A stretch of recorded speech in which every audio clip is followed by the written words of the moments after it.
এই জিনিসটা দেখছেন আপনারা সকলে যে বঞ্চিত 764 কর্মকর্তাকে ভূত অপেক্ষা পদোন্নতি দিচ্ছে সরকার। এটা বাস্তবায়নে এই সময় তো 42 কোটি লাগবেই, এরপরে প্রত্যেক বছর 13 কোটি টাকা এগুলোকে পাওয়ার জন্য লাগবে। আমি বঞ্চিত, এটা তো কোনো কোয়ালিফিকেশন হইতে পারে না।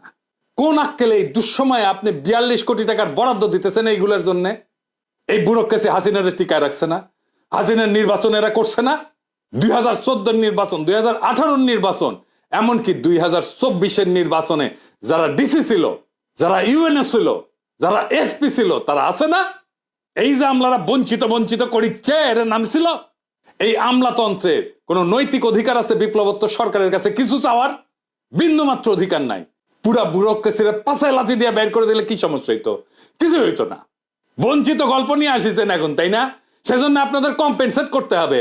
ভালো আবদার তো। এই হাসিনার আমলে গুম হয়েছে কতজন, জেলে পড়ছে কতজন, আইন